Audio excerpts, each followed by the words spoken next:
distinguished colleagues, veteran scholar Rama Baru of JNU, who has been part of our health project of Institute of Chinese Studies, and Madhurima Nandi, who has been a fellow and also part of this 15-year-old, 20-year-old project. So they are leading our health studies program, comparative health studies program. And today they are going to make the presentations on a very important topic.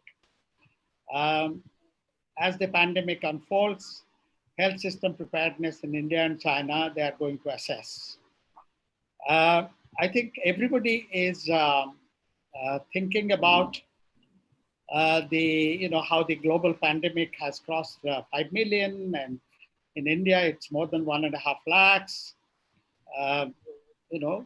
4,300 cross deaths and so on.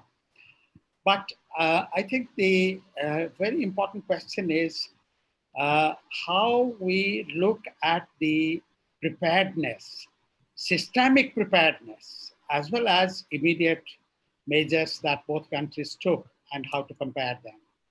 I think the distinct approach of both these scholars, and their publications have been circulated, especially ICS analysis number 100 by Madhurima Nandi on the latest situation, is to raise the immediate question with the systemic question, and how both countries and the whole world can look at the health situation in an integrated way.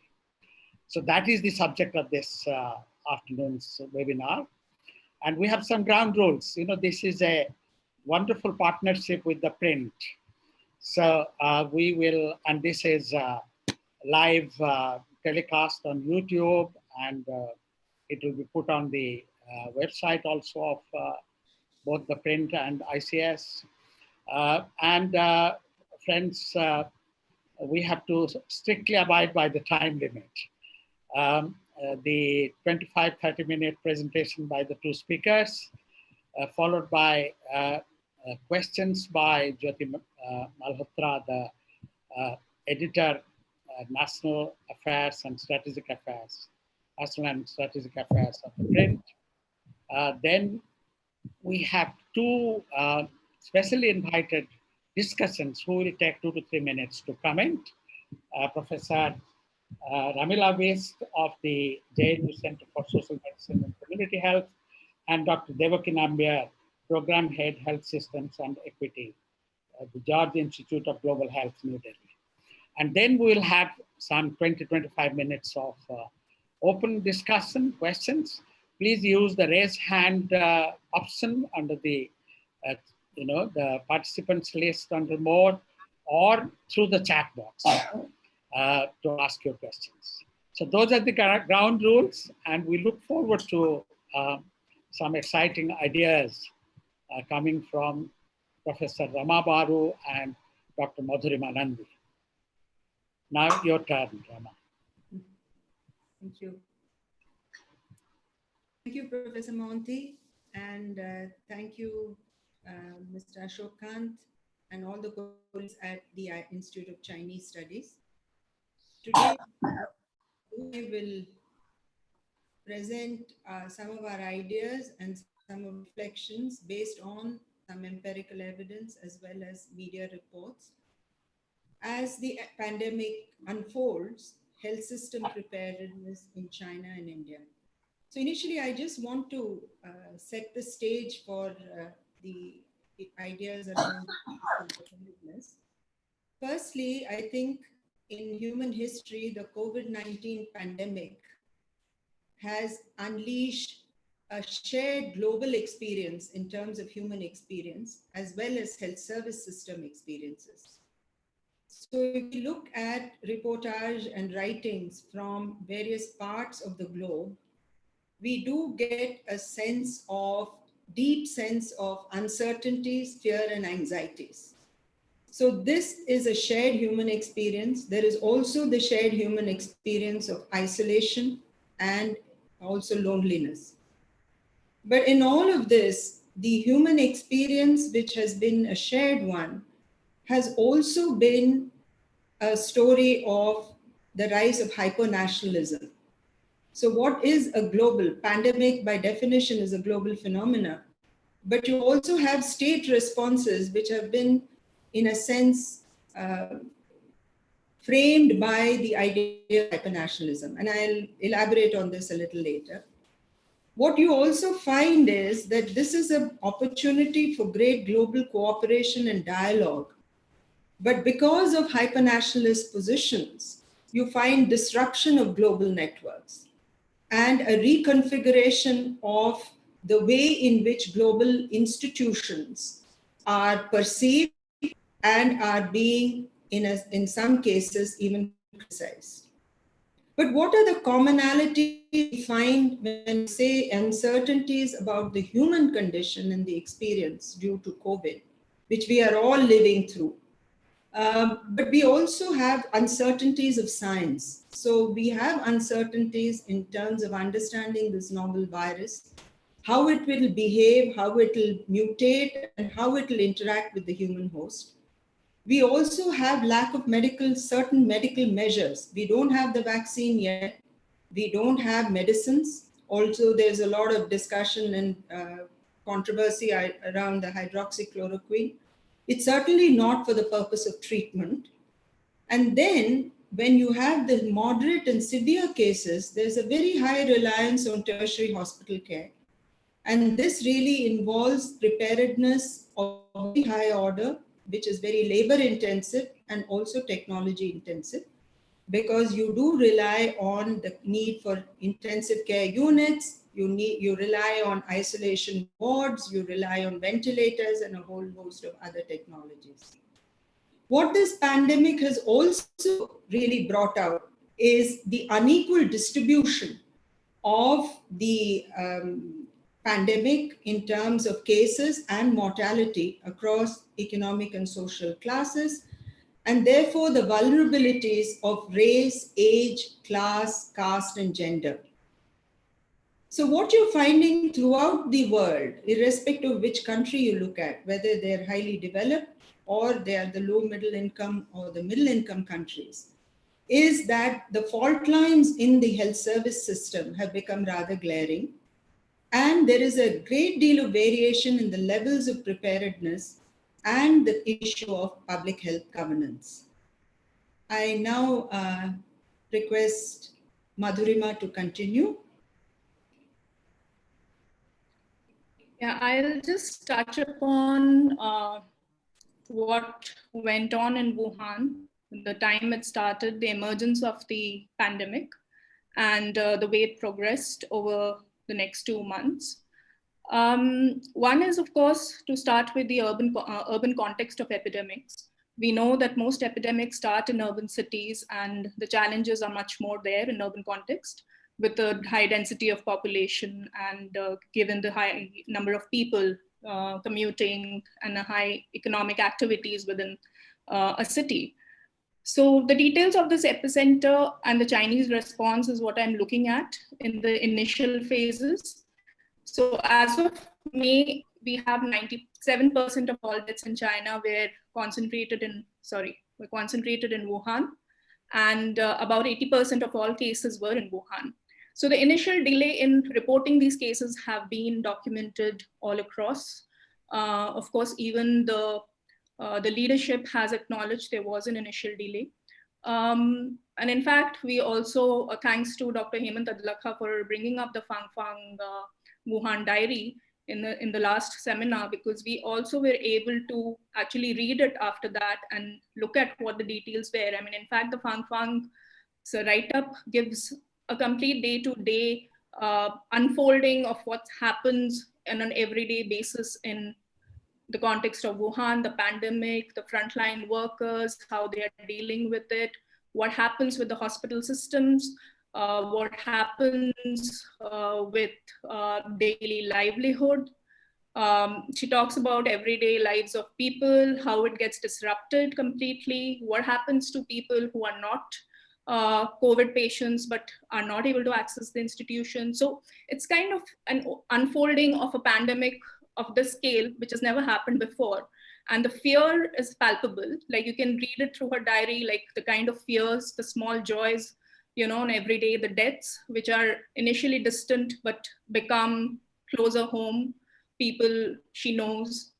So all these things unravel over a period of time. And the interesting part is like what she says in one of the statements is when she's asked by the media person as to, so what lessons has China learned from this? I mean, in fact, she responds back by saying it's not a lesson just for China, it's a lesson for the entire world, because as Rama said, the fault lines were quite clear. It emerged very starkly in the case of China and also for the rest of the world.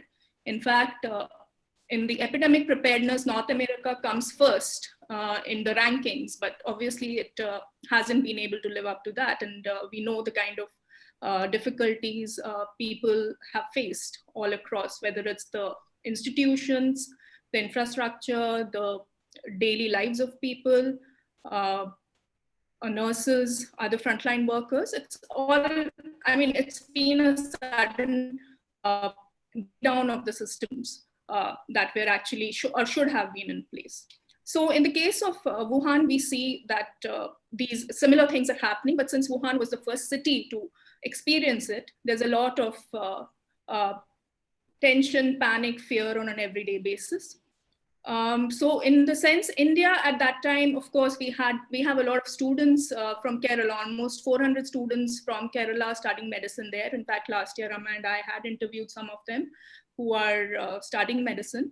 And that was in the context of medical education in China and, what are their experiences there. So these were the students who were finally airlifted, brought back in January.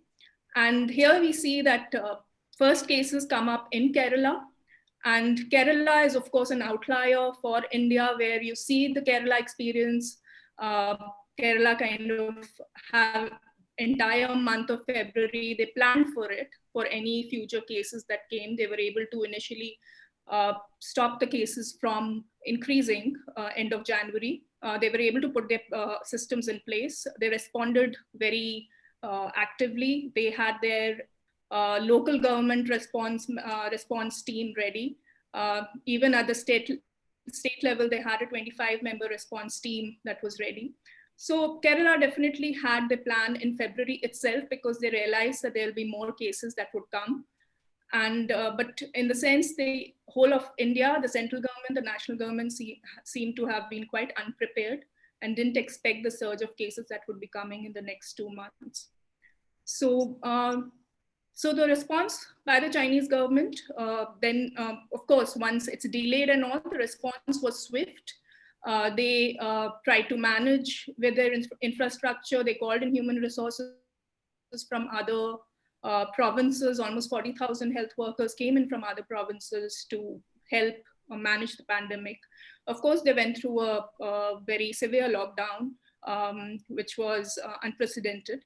But probably now we see that most of the other countries have been responding in a similar way. And here we are, like we had the entire country put on a lockdown by March end.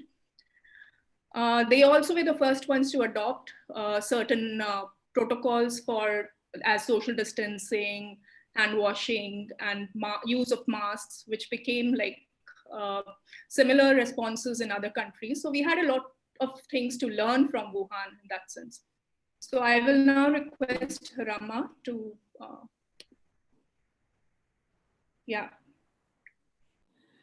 move on with the Wuhan experience. Yeah. Like Madhu said, I think Wuhan, in a sense, was the trendsetter. It became the model for most other countries to follow. And the logic of a lockdown was to slow transmission. As I had said earlier, there were really no medical measures. There was no treatment that was available. But it also gave ostensibly time to most governments to prepare their health systems to respond to the pandemic. And I think this is a very important aspect of it, and we'll come back to it later. What we are really looking at is we're looking at hospital beds, we're looking at testing facilities, we're looking at ICU and isolation wards, ventilators, and other equipment.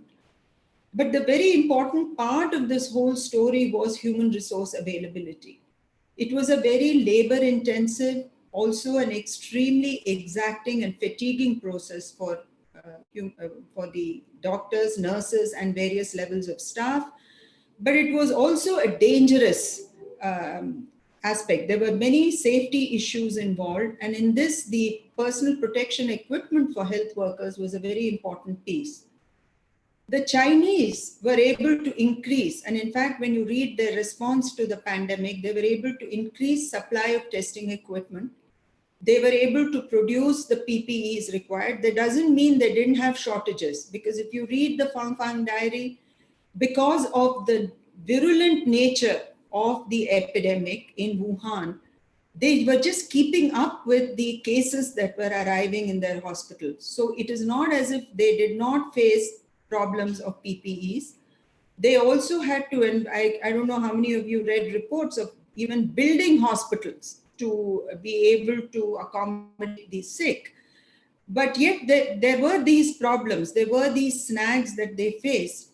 But if you contrast it to the Indian experience, there is a glaring lack of preparedness in our case. Kerala being an outlier, I don't think that would be the norm. But if you look at the rest of the country, and this, like China, India is also, has several states and several levels of preparedness in health systems.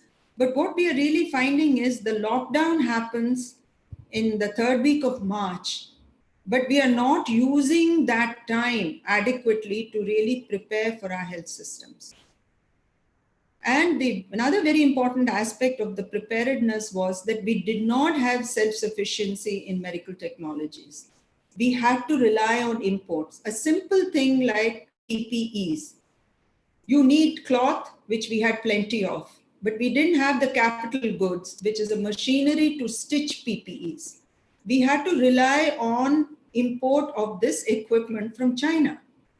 And finally, we in fact went in for ordering PPEs from China, and there was a lot of delay in that process. So you really find that the preparedness is, like Dr. Monti said right in the beginning, is a systemic issue. So it is not just by increasing hospital beds or ensuring there are enough ventilators. If you have gaps in the system, then the efficiency of that system to respond to a crisis like this gets weakened. And you're seeing many stories in the Indian media around that, and I'm not going to get into those details. The other very important aspect that affected both China and India, and when you read Fang Fang's diary, you get a sense of this, is with COVID-19 on the rise and the hospitals being focused on care of COVID patients, the disruption of routine care. So if you suffered from morbidities which were not COVID, then you were postponed. Elective surgeries were postponed. People who were suffering from cancer, from kidney diseases could not go and get routine care. And this really was highlighted in the Indian context, where you have several reports in the media of people dying because they haven't had access to routine care. So whether it is diabetes or cardiovascular diseases, hypertension, cancers, they all require monitoring and treatment. Now, the COVID care overtook the health system in a sense, and the routine care was left wanting. Can we move to the next, Madhu? Yeah. So we'll be looking, as Professor Monti and Rama have already said, like health systems, I mean, we have to look at it systemically. So we are looking at the building blocks of health system preparedness here. So you have financing, you have human resources, infrastructure, medical technology, and drugs. So I'll be talking about financing and human resources in a comparative perspective and look at how we fared and how China fared. So basically, I mean, if we look at the public expenditure on health, of course, I mean, that's the first thing that comes to our mind when we're looking at investing in health. We are still at just 1.2% of the GDP, and China is at 3%. So that itself speaks a lot. Of course, in various documents, India says that it will try to increase it to 2.5% of GDP by 2025. But it seems almost impossible that that's going to happen, because ours has mostly been stagnant over the last 2 decades. So investment in human resources also shows a decrease in the Indian budget that has been detailed out after the Union budget of 2020 that came out. So you have a lot of places where you've seen cutting of funds, like for nurses' education and nursing, building nursing capacity. But at the same time, you see the Chinese are increasing investments in human resources in all spheres, whether it's technicians, doctors, nurses, everywhere. The overall shortage of human resources in China and India is definitely marked by interstate and provincial variations. So you have a lot of cities that might be well funded with human resources, but not really the peripheries and the other parts of the district and smaller towns and rural areas. A primary level is something that has always been brought up as something that we need to build up, and that's similar is in the case of the Chinese context, because the primary level care has been part of their reforms for some time now.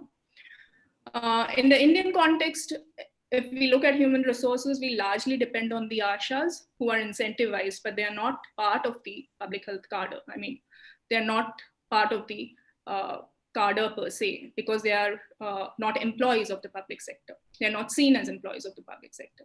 So, but in the Chinese context, you have a varied human resources across the primary level who are employees of the public sector. Also, to look at community level surveillance, the Indian health services depends much on the ashas. But the Chinese post-SARS have been actually systematically strengthening the primary level care. I mean, it's not like they've reached the perfect level of primary level care. I mean, of course, one of the reasons Wuhan the initial reports were about overwhelming public hospitals, because a lot of their care was still being taken care by the tertiary hospitals. So you see that the primary level care was not so well functioning in Wuhan, the way it is in probably Shanghai and Beijing.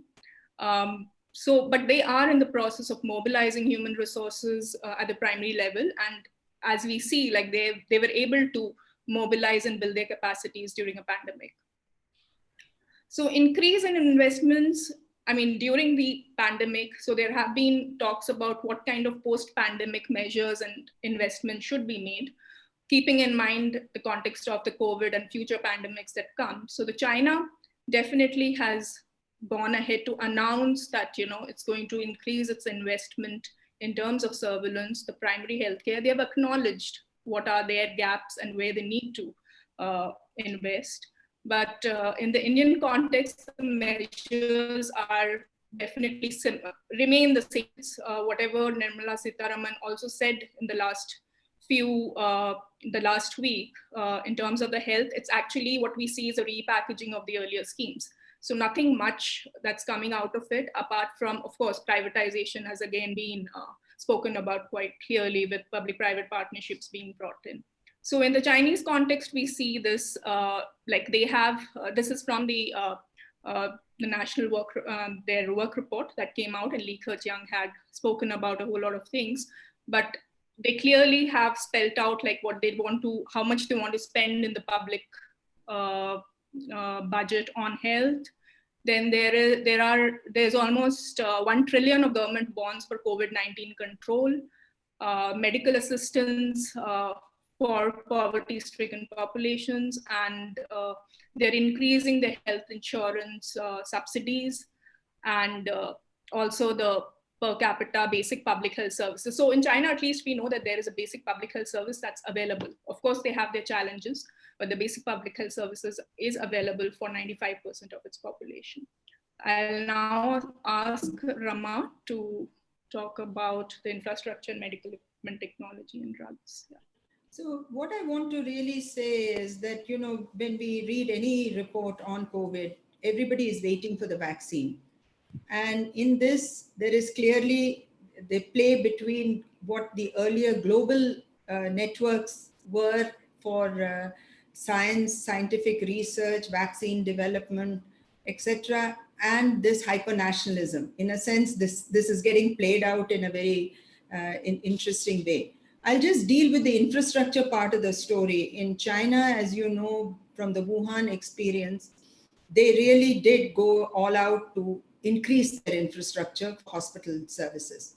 In the Indian context, public health systems or public hospitals were pretty much left to handle this issue. And even when we had an opportunity to requisition the private sector, we did not do so. Other countries like Spain, etc., have actually not only requisitioned, but they have nationalized private health systems, saying that this is an emergency, we need to rope in all the services that are available and has to be serving the public health good. So what you're really finding is, and if you look at Delhi today and the reports that are coming out, hospitals are turning back patients. They don't have beds. They are saying now you self-isolate, you take care of yourselves at home. And there have been deaths even when they required hospitals, they couldn't get hospital beds or there was a shortage of ventilators. So even if you say the best efforts were made in the Indian context, they're still wanting. And I mean, if you look at states like Bihar and other states, it is even more abysmal. But I want to come back to the vaccine story a little bit. Very 4 minutes, please. Yeah, we don't have, we're not going to take too much time. But essentially, this also takes me to the last part of our presentation, which is to say that, you know, globalization created networks for scientific research, for product development, and there were supply chains across the world, which did not, in a sense, honor these national boundaries per se. There were a lot of partnerships between US and Chinese labs, and even the discovery of, strengthening virology labs was part of the US mandate. And if you look at it, it's been going on for 30 years with the NIH actually giving grants to Chinese labs, training their middle and their higher level scientists, etc. So suddenly when you have this hyper-nationalist narrative put onto it, it is like, so who is going to produce the vaccine? Is it going to be the US? Is it going to be China? Is it going to be India? So you have this narrative coming up. The testing kits is yet another story. Now we had to import testing kits from China. And then we said it wasn't good enough. But what is important in this is that we didn't have the capacity to produce the volumes that were needed for testing. I'm not saying we were going to become South Korea, but clearly we needed volumes and we couldn't do it. Similarly with PPE and drugs. I think we can move to the next slide. So this is really the last slide, and we both will be raising some of these issues and tying up some of the earlier issues. So we are looking at a new normal after the pandemic. And one of the things that Madhu said in her earlier presentation, as far as India was concerned, this is true for China as well. There was a moment when you could say that for globally that you would have public health investments go up, public health systems re-strengthen, the reassertion of the importance of public health systems. However, it really varies across countries, but in most countries, you find that there is an effort to say that we will strengthen public systems. But at the same time, there is a reconfiguration of markets that are taking place. And this, I think, is very, very interesting and important, because when you look at China, there were reports saying that during this period of COVID, telemedicine was used in a large way in the Chinese hospitals for routine care. Immediately, all the consulting companies have come out with projections saying that telemedicine is going to be where you should be investing in the future. And if you listen to even the Indian context, a lot of the private hospitals have really been promoting telemedicine as consultations in time of COVID. The second very important aspect, which I think I'm not going to go into great length, is what is the future of global institutions and global cooperation? And I think in this case, the attack on the WHO is very significant. Almost as if WHO had all the powers to mandate countries. You see, one is to advise, one is to mandate, and if you don't follow, then to punish. WTO had that provisions, but WHO never did. And I think if you want to have global dialogue and cooperation, which I think is absolutely essential in a pandemic, then the role of global institutions cannot be fractured the way they have been, especially with the kind of position that the United States has taken in this matter. And one of the interesting things about the COVID-19 epidemic has been how doctors across borders have been talking to each other, because the uncertainties of the epidemic and the behavior of the virus has forced doctors to talk to each other. But when you put the hyper-nationalist narrative, then you find that nobody wants to talk to each other and everybody is out to other somebody else. So I think these are going to fundamentally change the way in which global institutions will I feel, that will be weakened if hyper-nationalism takes over. The last 2 points, Madhu? You can sum up those two. I'm just going to take a minute. Yeah. So basically the last 2 points, we are looking at work and social relations. Of course, we have seen how this has also unfolded during the pandemic. The othering of a large section of the people. We have the migrants, the working class communities within cities who have been completely othered, and their livelihoods being snatched, their wages not coming in regularly. So the whole thing about social distancing itself, I mean, if we just put the social in quotes, I mean, it has taken a new meaning completely, because you really see a distancing at a different level. And lastly, just to raise a question is, I mean, this pandemic has really reinforced inequalities, along with what we see is breakdown of health systems, the reinforcing of inequalities at all levels. Thank you. Thank you very much, Rama and Madhurima. I think the fault lines is the key word, and this presentation really followed so well the last ones by Hemant on Pang Pang diary, and both of you were quoting from the diary to make your points very well.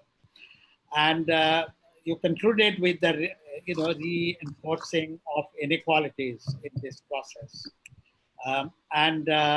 The point about the hypernationalism disrupting global cooperation possibilities, I think that was very important. We will have, and particularly the migrant labor issue, we couldn't discuss in detail. Maybe in the question hour, we'll come back. Thank you very much. And now may I request Jyoti Malhotra to come and come up with your questions. Thank you so much, Professor Nandi. Thank you so much, Rama and Madhurima. That was really interesting for me, because I don't look at these issues personally, but that was truly fascinating. My first question is your last line, Madhurima, where you said that the pandemic reinforces inequalities. And we've seen that so clearly in India, right? With the migrant workers, the way they've been treated. But what about in China? Not just the migrant workers issue, because that was, people were already in their cities after the Spring Festival. But how has the pandemic, or has it reinforced inequalities in China? Yeah, I mean, this is definitely, even the Chinese context hasn't been any different. And what we see from Fang Fang's diary also is things are daily issues of this. Even if the migrants had gone back, bringing them back was a major issue. So a lot of them were actually losing wages. Also, a lot of discrimination against frontline workers, against people who are out for their daily work. Those things were quite stark even in China, and that comes out very clearly in her diary. Also, there have been instances where you have similar instances of domestic violence. It's basically, if you look at class and gender, so these things have definitely had their impact even in China. So that really stands out. If Rama wants to add to it. I think age has been an important issue, both in China, India, and globally. And the racial, not in the Chinese case, but in the US, the disproportionate number of deaths among the African American population, those who are poor. In fact, somebody asked the other day, do we really have data on the social background of the people who have died in India? We don't, because apparently they don't even record any other than the age and name of the person and the gender, but we don't get data on their socioeconomic background. We also know that the severe deaths happen in those who have comorbid conditions. So, who gets access to hospitals and who gets left out? And in Lombardy, it was very, very significant that doctors had to make this horrible choice about who will live and who will die. And I think this is something, that's why I said that the human experience part of the story really brings out some of these inequalities in access. But we don't have hard evidence at the moment to say what is, to really talk about those inequalities. Okay. You have more questions? Yeah, just one more question from me, Professor Mohanty. The human experience that you talk about, Rama, now just a couple of days ago in the New York Times, the front page had a very moving article actually, which said that 100,000 losses due to the pandemic. And it was quite evocative because then you had the names of all these people who had died. Now, for a country like the US, and I'm sure, okay, a lot of them are older people, and if they don't die today, perhaps they'll die whenever, soon enough. But, the hyper-nationalist narrative that you're talking about, I mean, I'm just wondering, we've seen Indian and Chinese soldiers facing off in Ladakh. You have a hyper-nationalist narrative that is being precipitated right now. You've seen this in the China-US comments between their leaderships. How is such a big crisis that we are confronting today, this pandemic? I mean, it's very difficult to resist a hyper-nationalist narrative, isn't it? If you look at it from the human angle, you would say that what you actually need is cooperation. And the leaders may posture in this particular way, but like I said, the exchanges between scientists, between doctors, between the experience of treating, you see, how have we arrived at even understanding how to handle COVID patients? We don't have any other technology to deal with it. So we have learned a lot from the Wuhanese experience. But we've also learned from what happened, those countries that were a little ahead of the epidemic than we are. So, I think there has been a lot of free flow of exchange and ideas of how do we manage as doctors? How do we deal with fatigue in health workers? How do we make sure that they are safe? So there are a whole lot of questions around that there has been that cooperation, in a sense, people to people. But this hyper-nationalist agenda actually disrupts this. But have we learned from China during the pandemic? Have doctors, Indian doctors and Chinese doctors, have they talked to each other? Indian scientists dialoguing with Chinese doctors, Chinese scientists. So this is what I said, that the world of science is highly globalized today. And there are enough studies to show us that this is not just begun now. The Sino-US was very, very much longer than the Indian-Chinese collaborations. But in the pharma industry, don't forget, we import generics from China. So this dependency, this global interlinkages in the world of health and science is something that is going to get disrupted with hypernationalism. And that's my greatest worry. So, you would say, oh, all the RDT kits that came to us from China are all bad. They didn't work. Or the PPEs had to be dumped. But, there are reports today in the Indian media which tell you the PPEs that are stitched in India by all kinds of companies who are willing to do it are of very poor quality.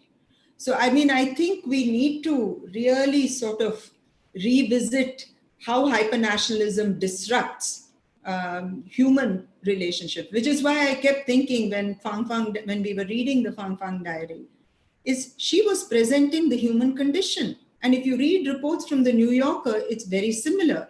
If you read reports in the Indian media, human interest stories, they're very similar. The plight of migrants, the scales are different. The depth of suffering may be different, but it has caused enormous human dislocation. Okay. Thank you so much. Thank you very much. Well, now may I request our two expert discussants briefly to come in. Professor Ramila West first.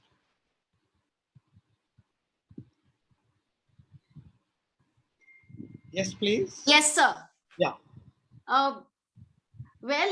This unprecedented global health crisis is shining an unforgiving light on relative capacities of national health systems.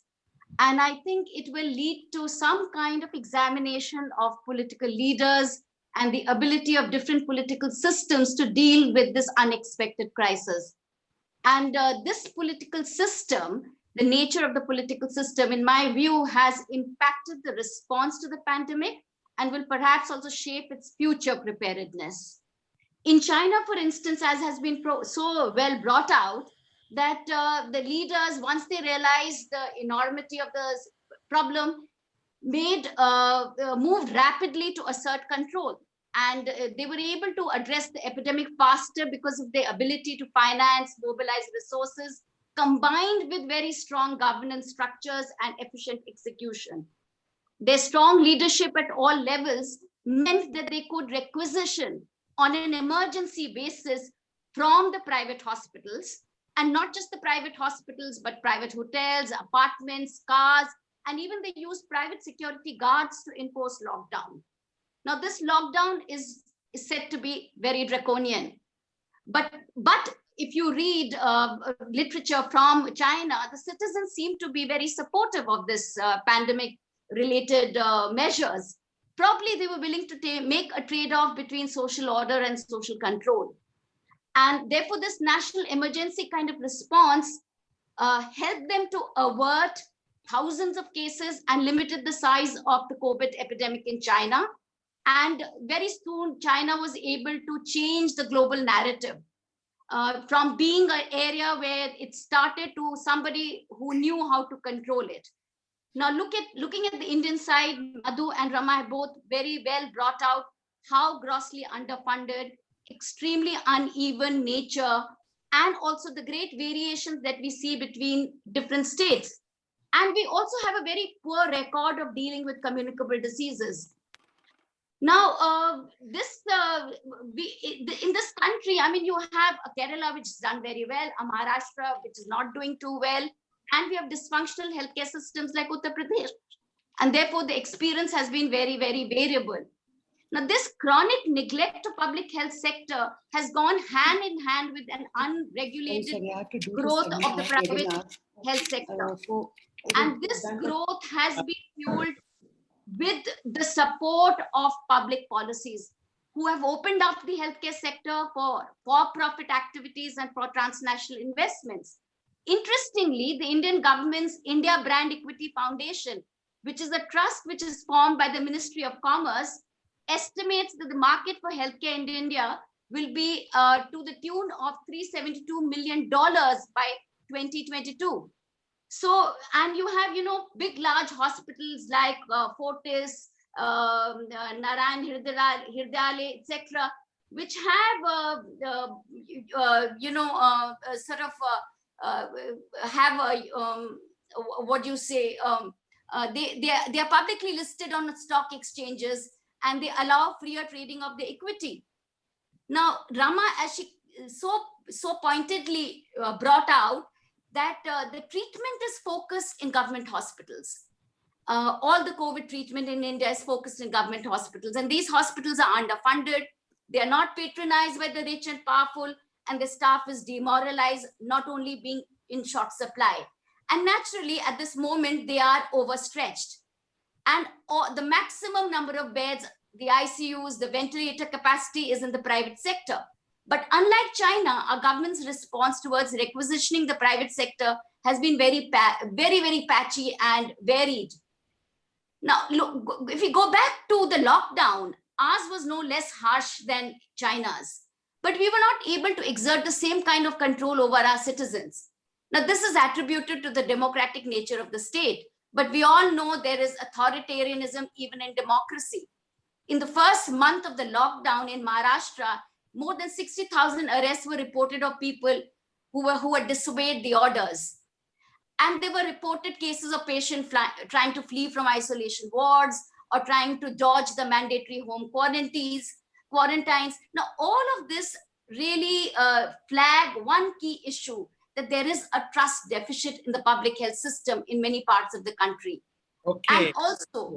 And also, they talk about fear of isolation and stigma. Just 1 second. In future, I think China will do well, as they have pointed out already.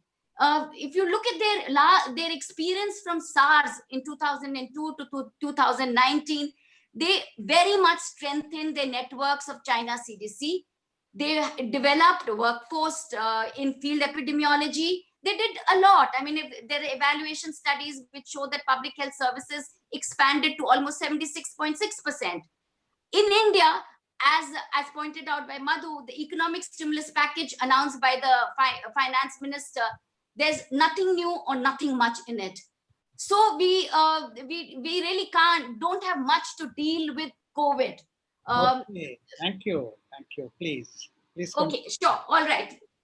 Thank you. Let me also have the comment from Dr. Devaki Nambiar, please. Thank you, Professor. Good afternoon, everyone. Thank you for this opportunity. I think a lot has been said, and what I'll try to do in my few minutes is just sort of reiterate some of the ideas and expand upon some of the ideas shared by Professor Baru and Dr. Nandi. And I have 3 of these fault lines, as Professor Mohanty has talked about, that I'd like to talk about. One has to do with the creation of infrastructure, new infrastructure. Another, as raised by one of the chat questions, has to do with traditional Chinese medicine and our traditional systems of medicine. And the third has to do with global cooperation in terms of expanding markets and meeting the requirements of public goods like vaccines. So let me get to it. There's a great article in the Lancet, which is a prominent public health journal, about the Fangsang shelter hospitals. So this new kind of infrastructure that was created in the Chinese case. And you see that in sharp distinction to what has happened in India, where we have just been displacing existing care. So Professor Baru pointed out how problematic that is. There have been PILs, there have been deaths attributed to this type of strategy. Where in the Chinese case, there was a real suspicion around the idea of home isolation. For a number of reasons, as this article points out. There is the challenge that of familial spread, the clustering of cases within families, the psychological problems that kind of home isolation may bring up. And finally, the argument was that it's very hard to enforce and act on home isolation. And so these Fangsang hospitals were set up. And certainly in the Indian case, you'll see similar kinds of challenges in cases where it has been isolation wards were created in government hospitals. You saw people fleeing them. You know, it was very problematic in the Indian case to try to create that kind of isolation in hospitals. I dare say that is not uniformly the case across the country. Here we can speak to Kerala's experience, where you know, the home quarantine strategy is what was used actually, and it worked quite well, at least in the first sort of set of cases that happened. You could say because of the Kerala-China Connect, they had a head start. You could also say there are many features of the Kerala health system that lend themselves by way of preparedness to be able to adopt a strategy like this. But it certainly has seems to have worked well in terms of controlling the spread of the pandemic so far. A couple of other pieces here. So there's no less than 15 million people that Kerala managed to keep in home quarantine as against the Fangsang strategy. And a lot of this is attributed also to the relatively less stigma attached to being in home quarantine in Kerala. Some of this may have to do with the Nipah experience that the state had been through and the lessons that the state acquired along the way.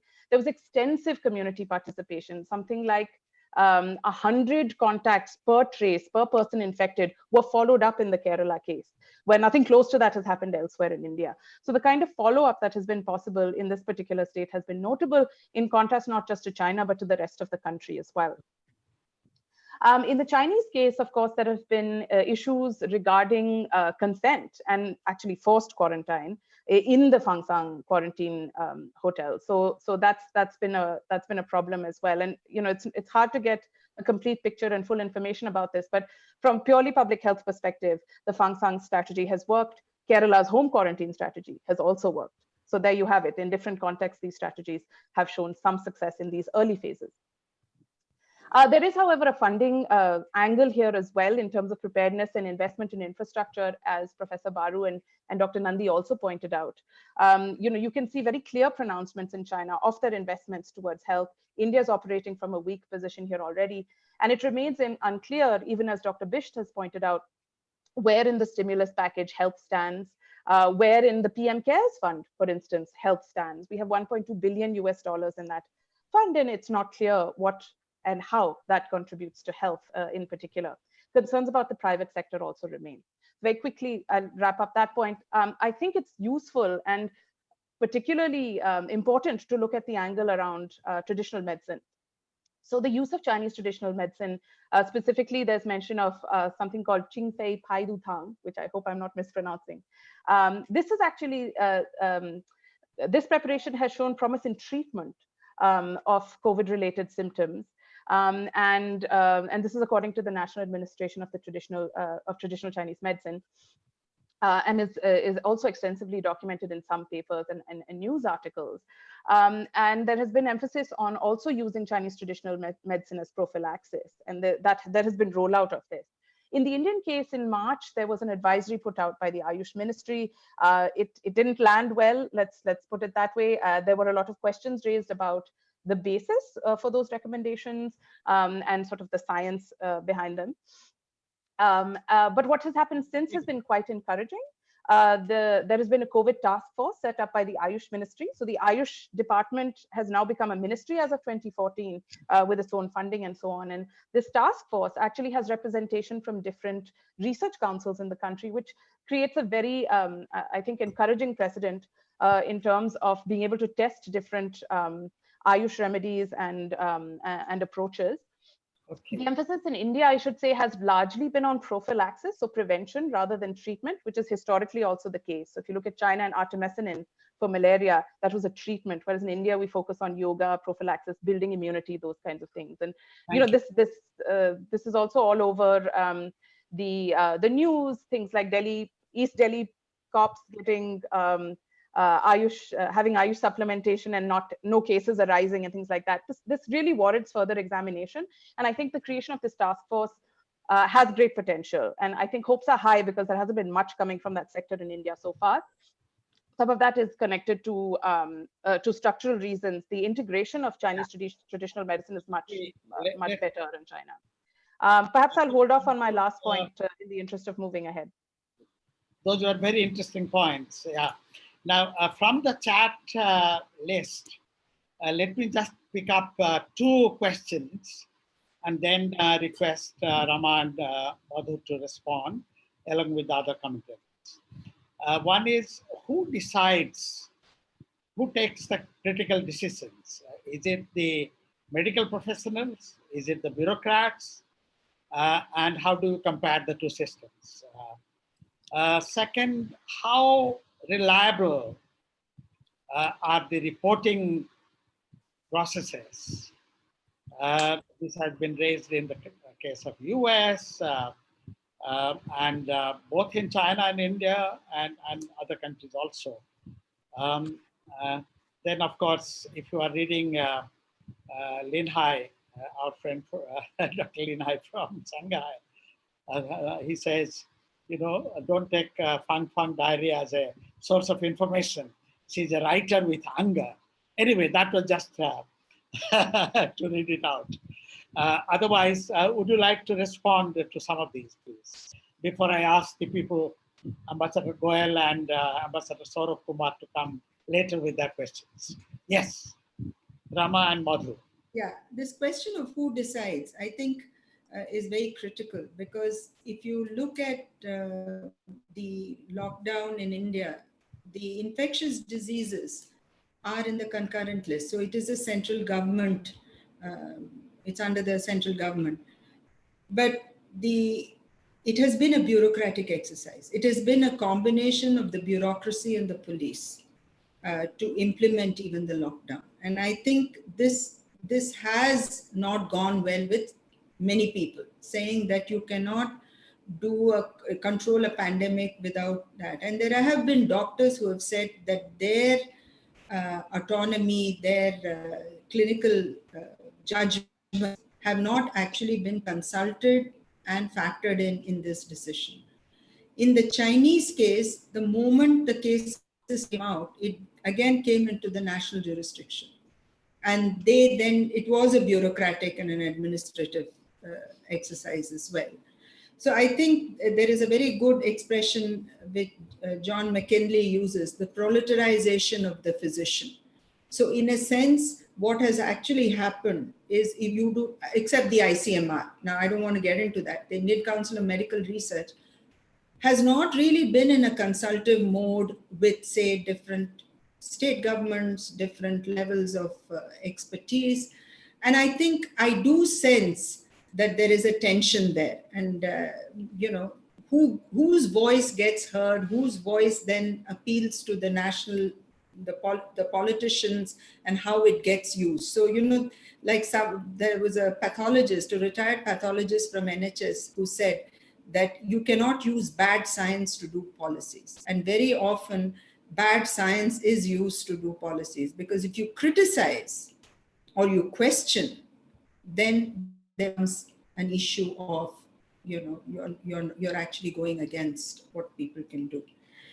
And this reporting process is a huge problem, because again, I quote, I'm sorry, I've forgotten the name of the pathologist, but I can share the paper. It was published in The Spectator, where he basically argues that, the registration of the cause of death due to COVID is a tricky one, because you can register respiratory distress as a cause of death. You can register cardiovascular diseases as a cause of death. So do we really know how many are COVID deaths? Because you have to test the person positive, and then the person dies, then it gets registered as a COVID death. Otherwise, it could just be under any other category. So this question applies across the globe. How reliable are your deaths? And most people would tell you that there is an underreporting of cases and deaths. What if you decide, I'm too scared, I'm not going to the hospital? Then you die at home, you get certified as, oh, he had a heart attack, and it's over. So I think there is this question of the reliability of reporting. And I want to bring back the hypernationalism issue. So you can actually suppress, I'm not talking about India or China, I'm talking about globally, you can suppress the number of deaths depending on how you do the count, and how much of it gets reported and how much of it goes unreported. Okay. Ambassador Saurabh Kumar, please ask your question.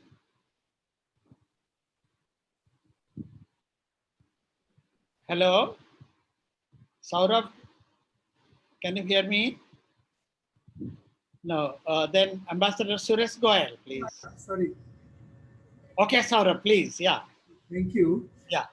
There was a power failure, so I've lost my, I put the question in. Now we can see. For both the presenters, very well done. I had a question about, the question that we are not clear in the discourse, how in China, it did not spread to other parts, other major cities. Can that be addressed, please, to understand? Because 23rd January, when the lockdown in Wuhan and Hubei was imposed, and 27th December, the first case was documented. During this time, heavy traffic with other parts of China, but no spread. So of course, it was the initial phase, not many cases in Wuhan also, and so on. But taking into account still, and considering the fact that the symptom period is said to be 2 weeks before. So, and according to another account, Mr. Linhai can bear us out, 8th December was the first appearance of symptoms. So during this long period of interaction, it didn't spread. It's Okay. 16 hours. Okay. Sorry? So let's take that question. Thank you.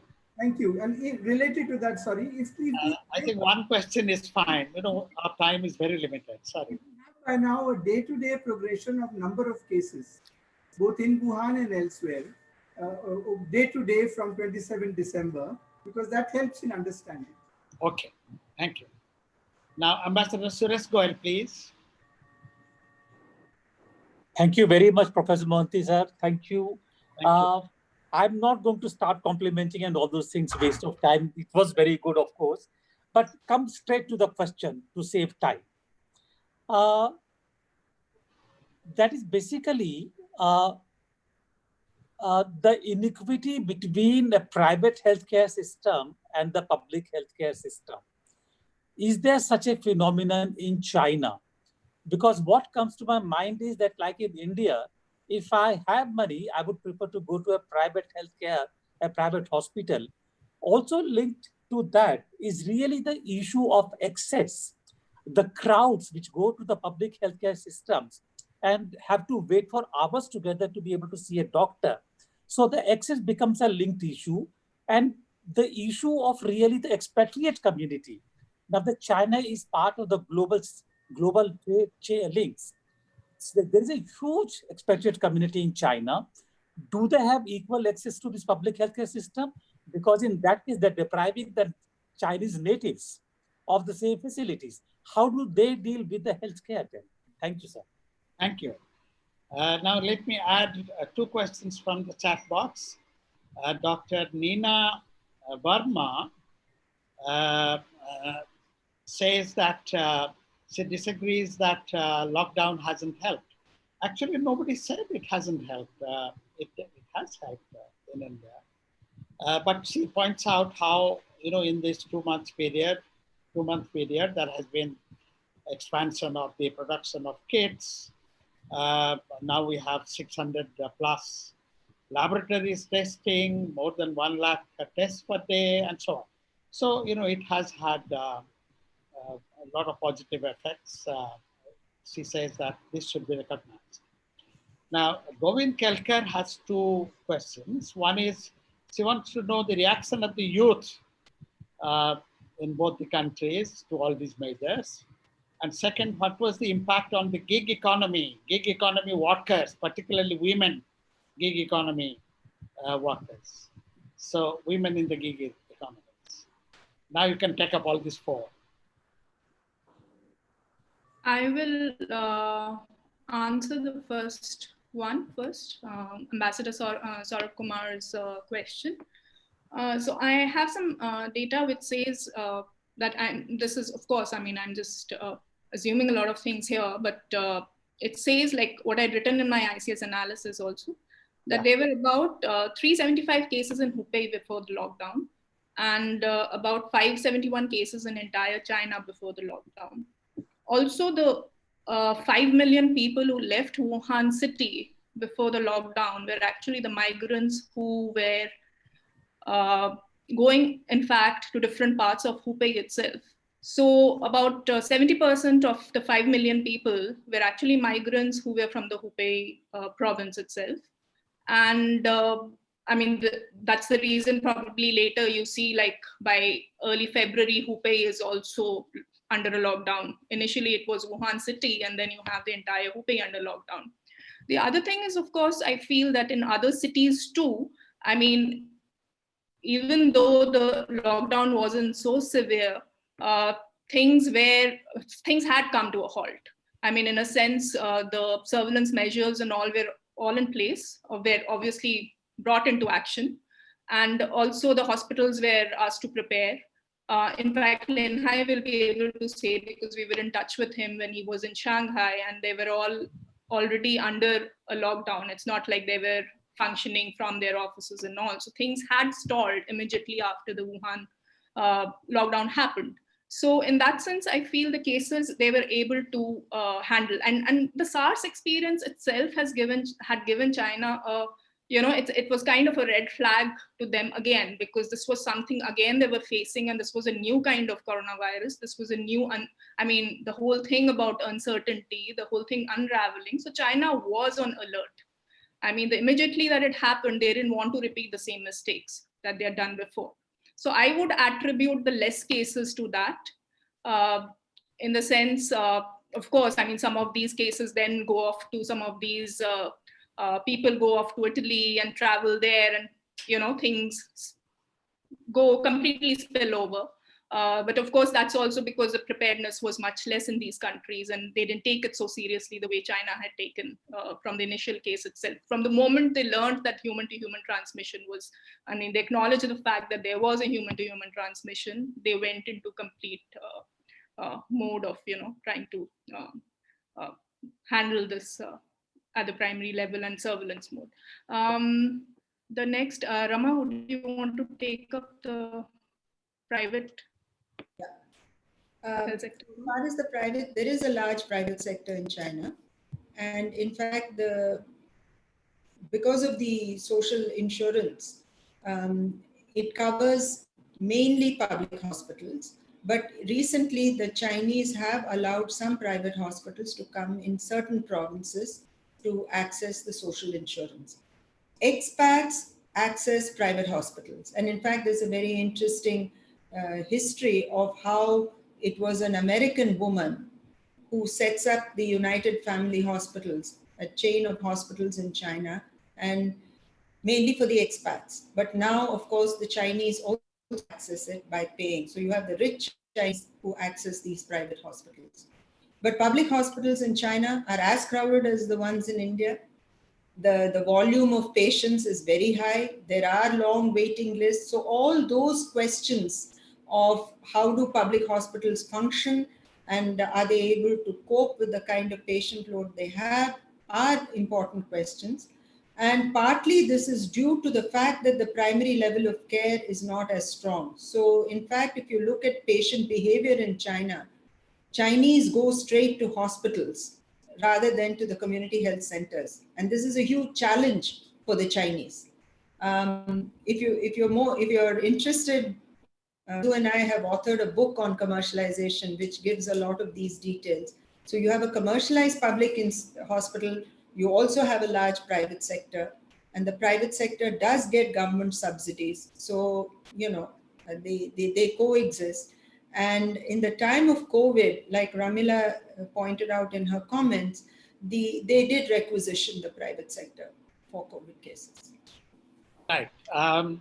Do you have on the impact on women in the gig economy? Any comment on that? Well, I'm not so sure about that, but the impact on youth, what isolation did to families, I think we know what it is in the Indian case. And again, I'll refer back to the Fang Fang diary to really look at what people felt. And in fact, the motivation for Fang Fang to do the diary was a catharsis. She says, I had to vent what I was seeing and feeling, and the sense of despair and depression, So I think this is again a globally shared experience, because if you read from other countries, especially the elderly, this sense of deep loneliness and not knowing what's going to happen to your life and your entire normal routines being, broken. I just want to respond to Nina Verma's comment on the lockdown. You see, when we said that yes, we needed a lockdown, but I think I don't want to get into the debate here. What kind of a lockdown did we need? For what purpose did we do such a severe lockdown, which produced so much of economic displacement? There are other countries which have tried middle paths. I also want to point out that all the data that you're telling me about PPEs, et cetera, is much later than April. The question I'm asking is, if the first cases of COVID came into India end of January, early February. What were we doing for 2 months? Did we just not believe that this was going to hit us? Didn't we learn from the way in which the pandemic went to other continents? So my point is that we lost some 2 months' time of even taking an assessment of what is it that we would require and how are we going to deal with it. So I mean, I'm not saying that we didn't catch up, but the question of quality is still very important, including our testing kits. And if you read people from ICMR and follow what they are saying, we are dealing with a lot of false negative cases and false positives. So I think, yesterday we heard Beena Das on a webinar, and I really want to quote what she said, and I agree with her. She said, only if the scientific community told us there are uncertainties, that they don't have all the final answers. If our politicians accepted that there are uncertainties, maybe it would be the ground on which you build trust with people. But if you say that there are certainties, and when you're in the midst of uncertainty, I think that's real falsehood. I think that's a good point to conclude. I will just add a reference to the political report of Lekha Chan, Premier. We now know that they had 5 special groups at the center. The party, one general group led by Xi Jinping, then the lead group, the party lead group headed by the premier, that means the state organization. Then they had 2 technical groups, a professional bureaucratic group and a professional group where bureaucrats, politicians, party leaders, as well as doctors were there. And then the center province city relations, there are just 2 sentences in the report which showed how they tried, to build this coordination between the 3 levels. In other words, in China too, the coordination is so important, and the real work is done at the ground level, at the city level, the town level. I think so this is one. Then I still notice that in the COVID paragraph, the health paragraph, the emphasis is on increasing the insurance assistance. You did mention that their primary healthcare system is getting strengthened day by day, but I fear that that is still not the highest priority. And you indicated that in your book on commercialization. I think if one message we learn from COVID in both the countries and throughout the world, I think the primary health center at the village level, township level, town level, with good expertise, good financial and medical support and personnel support is what is very important. And that is possible only when the economic and social conditions also support that. Thank you all very much for an excellent discussion. And thank you, Ashok, for arranging it. Thank you, Jyoti, for raising those interesting questions. Thank you all very much for your interesting questions. Thank you. Thank you. Thank you, everyone.